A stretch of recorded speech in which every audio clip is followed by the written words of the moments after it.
Hey everybody, this is Jake. Thanks for being here.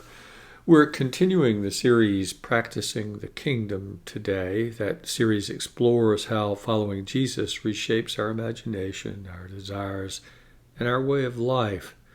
Today we're looking at the spiritual root of our restlessness.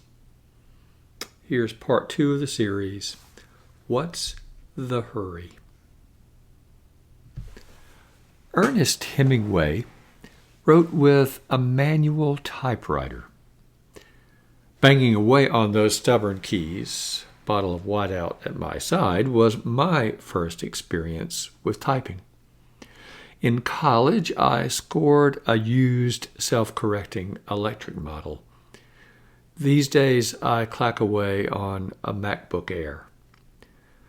Some writers still prefer using a manual machine. The tactile experience and the freedom from digital distractions help them bring their thoughts into words. That's not true to my lived experience. For me, a manual typewriter feels obsolete. It gets in the way more than it helps, so I just never think of using one. According to Christian Smith, religion has become obsolete. That's why worship attendance and membership in traditional religious institutions have gone into such marked decline. Sure, some people have rejected religion outright as rank superstition or as a source of harm and cruelty, but there's a more common story. Religion has become the manual typewriter of the spiritual life for many people. It's not bad, and some still want to use it for nostalgia's sake or to suit their own purposes, but generally speaking, religion has become one among many options, not an existential necessity. You see, everybody is spiritual. We are all propelled by our unrelenting desire for the good life. Religion offers a pathway to that good life, but today there are many, many more pathways to the good life on offer. Religion does not have a corner on the market. People seek meaning and connection in therapy, political activism, wellness culture, personal spiritualities, the arts, and online communities, for instance. And in fact, these pathways increasingly resonate with more people than religion does. And that's why a conversation I overheard left me thinking. It went like this. I think I'll go to church on Sunday. Why would you do that? Exactly. Why would you go to church?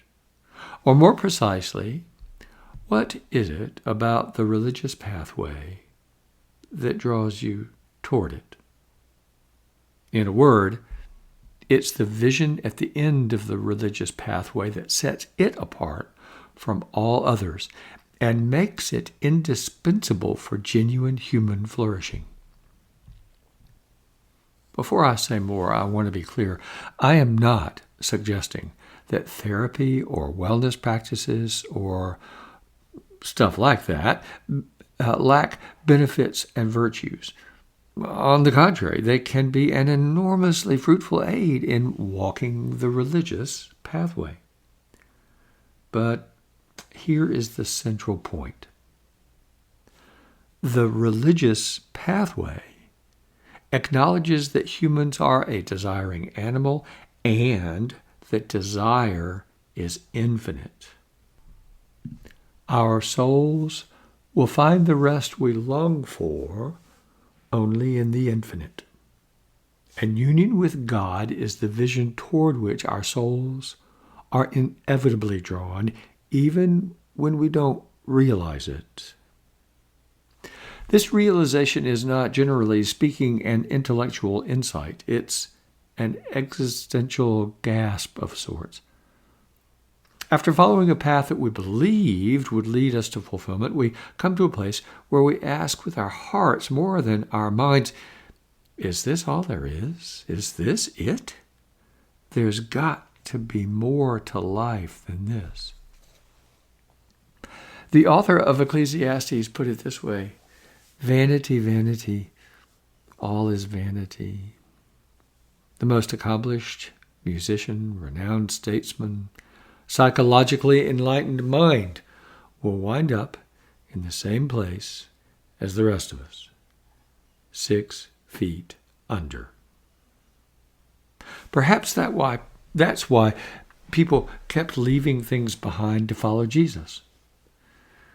Fishermen, tax collectors, outsiders and sinners of every sort. They had reached the point where the ordinary pathways through life no longer seemed enough. In one way or another, they had begun asking, is this all there is? There has to be more to life than this. Religious leaders of the day were puzzled by it all. They asked why Jesus would associate with crooks, sinners, and outcasts. But that question misses the deeper point. The real question is this. What did those people see in Jesus that made them willing to walk away from everything else?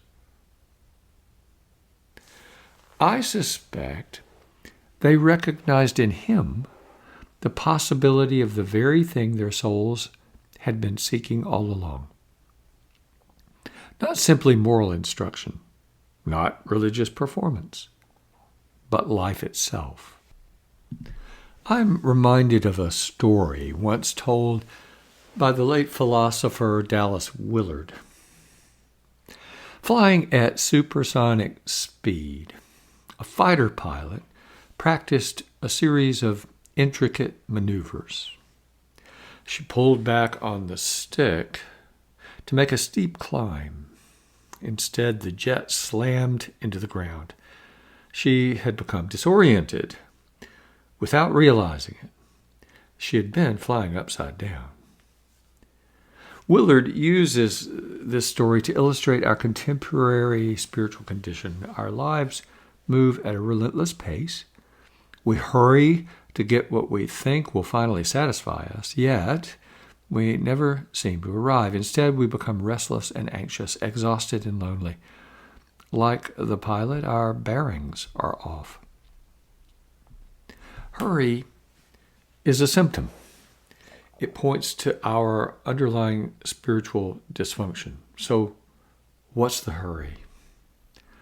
What gives rise to our existential acceleration? Created in the image of God, we have infinite desire. The true object of our desire is the infinite.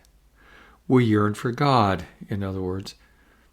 Our dysfunction is this. We seek to fulfill our desires for the infinite with finite things.